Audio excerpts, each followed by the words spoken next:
सुप्रभात बच्चों कारक प्रकरण के अंतर्गत अभी हमने कारक के 4 भेदों संप्रदान कारक तक पढ़ा। आज हम अपादान कारक के बारे में अध्ययन करेंगे।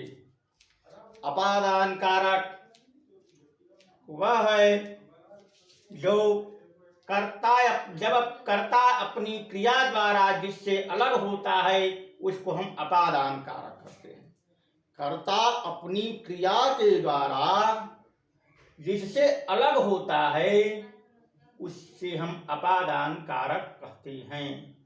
जैसे वृक्षात् पत्राणि पतन्ति, वृक्ष से पत्ते गिरते हैं, वृक्ष से पत्ते अलग हो रहे हैं।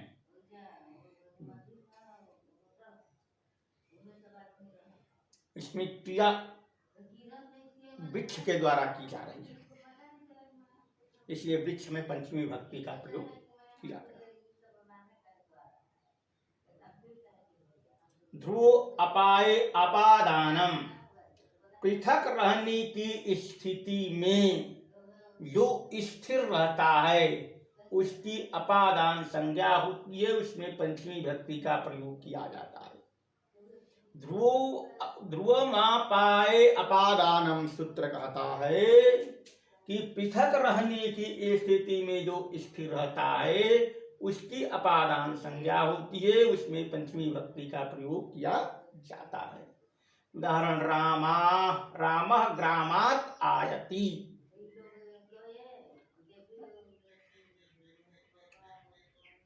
राम गांव से आता है। इसमें राम ग्रामात् आयति, इसमें जो है राम भी अलग हो रहा है, गांव भी अलग है, दोनों पृथक स्थिति में है। इसीलिए गांव की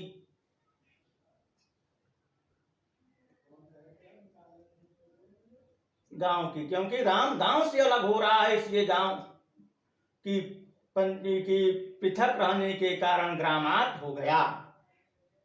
गांव से राम अलग हो रहा है, गांव से आ रहा है, यानी गांव छोड़ करके कहीं जा रहा है, शहर जा रहा हो, जहां भी जा रहा हो, गांव से, यहाँ पर गांव से अलग हो रहा है राम, इसलिए यहाँ पर पंचमी विभक्ति का प्रयोग किया गया। अपादानी पंचमी, अपादान में पंचमी विभक्ति का प्रयोग होता है। जैसे मेघात् जलम पतति, मेघ से जल जो है देता है, अर्थात बादल जल गिराता है, बरसता है।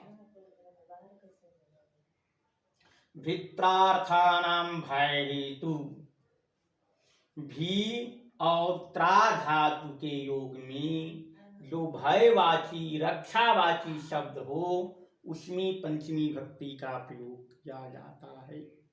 भित्रार्थानां भय हेतु सूत्र कहता है कि जहाँ भयवाचक शब्द हो, जहाँ रक्षावाचक शब्द हो, वहाँ पर पंचमी विभक्ति का प्रयोग किया जाता है। जैसे सहसर्पात् भीति, उदाहरण स्वरूप हम लेते हैं सहसर्पात् भीति, यहाँ पर भीति डर भय है, भय का कारक क्या है? सर्प है, तो यहाँ पर सर्प में पंचमी विभक्ति लगकर सर्पात् हुआ। अयम चौरात् त्रायते, यह चोर से बचाता है। वो बचा किससे रहा है? रक्षा किससे कर रहा है?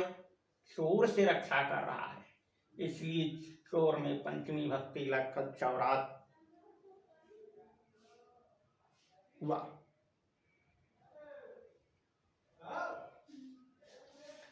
जुगुप्सा विराम प्रमादार्थानां पंचमी, जिसमें जुगुप्सा घृणा, विराम हटना, प्रमाद भूल, इन वाचक धातुओं के योग में पंचमी विभक्ति का प्रयोग किया जाता है। जहाँ पर जुगुप्सा घृणा हो, यहाँ विराम हटना अलग होना है और प्रमाद भूल की स्थिति है। वैसे वाचक शब्दात्मों के योग में पंचमी भक्ति का प्रयोग होता है। उदाहरण देव पापाद उच्यते, देवता जो है वो पाप से घृणा करते हैं, इसीलिए यहाँ पर पंचमी भक्ति लगकर पाप में पापाद बना। तम कथम धर्मात् प्रमथति, तुम क्या धर्म से अलग हो रहे हो? धर्म से अलग होना, इसलिए धर्म से अलग हो रहा है, इसलिए यहां पर धर्मात् हुआ। छात्र अध्ययनात्, छात्र ने अध्ययन को छोड़ा, अध्ययन उसकी पूर्ण हो गई, उसमें अलग हुआ, हट रहा है छात्र, इसलिए अध्ययन के शब्द में यहाँ पर अध्ययनात् होकर पंचमी भक्ति लगा। छात्र जो है, छात्र अध्ययनात् विरमति,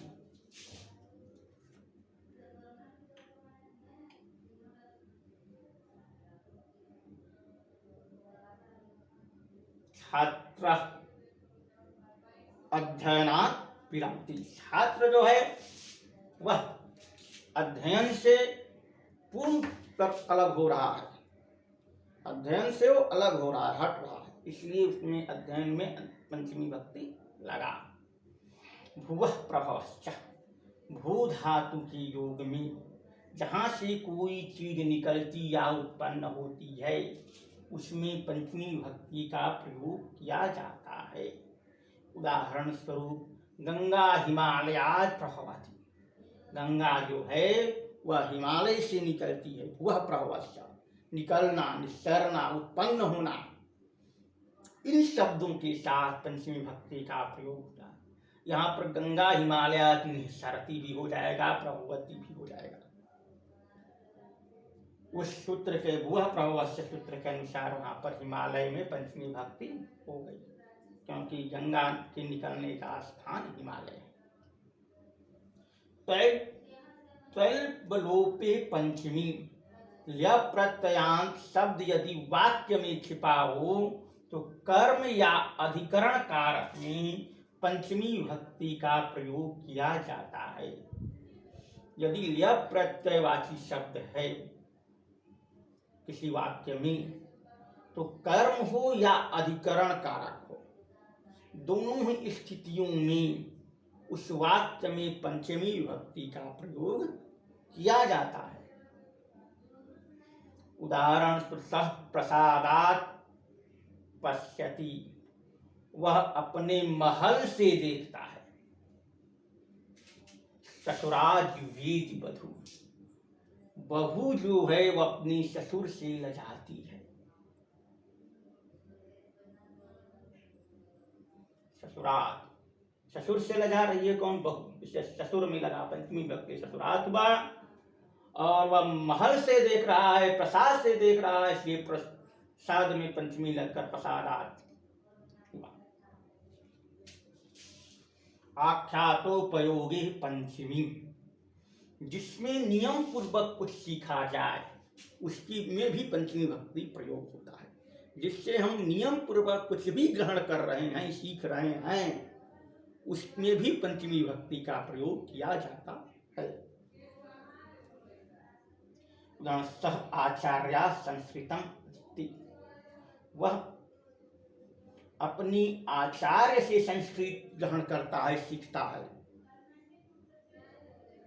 सीखने का काम संस्कृत तो किससे कर रहा है? तो आचार्य से कर रहा है। इसलिए यहाँ पर आख्यातोपयोगी पंचमी सूत्र के अनुसार आचार्य की पंचमी भक्ति होकर आचार्यात् हुआ। बहिर्योगे पंचमी,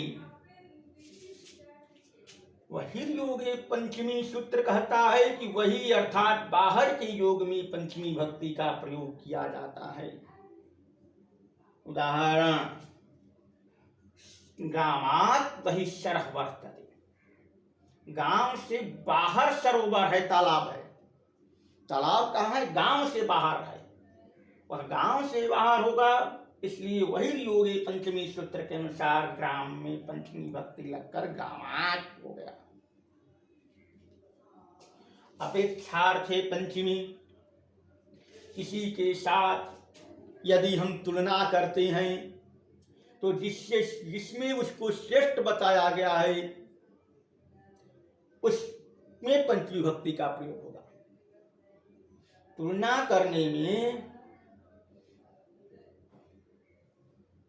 जिससे श्रेष्ठ बताया गया है, बताया जाए, उसमें पंचमी भक्ति का प्रयोग किया जाता है। जैसे धनात् विद्यागर्षि, विद्या महान किससे है? तो धन से है। यहाँ पर धन से तुलनावाची शब्द धन है। विद्या की तुलना की गई है धन से, अतः धन में पंचमी भक्ति लगाकर धनात् हो गया विद्यागर्षि। धन से विद्या श्रेष्ठ है, महान है, इसलिए यहाँ पर धन में पंचमी भक्ति लगाकर धनात् हुआ। अमर्यादा विद्यो, तीन बिना, मर्यादा और व्याप्ति, इन में यदि आ उपसर्ग पहले आकर के लग जाए तो भी उसमें पंचमी भक्ति का प्रयोग किया जाता है।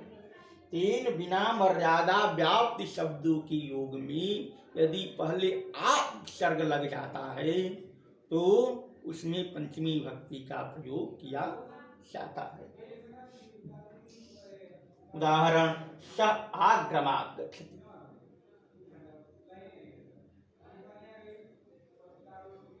वह स आग्रमात् गच्छति, वह गांव से जाता है, गया, वह गांव तक गया। स आग्रमात् गच्छति, वह गांव तक गया। तो यहाँ पर व्याप्ति है। कहाँ तक व्याप्त है? गांव तक जा रहा है। इसलिए वह उसमें पंचमी भक्ति लगा करके आग्रमात् हुआ। उपसर्ग में ग्राम में लगा तो आग्रमात् हो गया। आज बस इतना ही, धन्यवाद।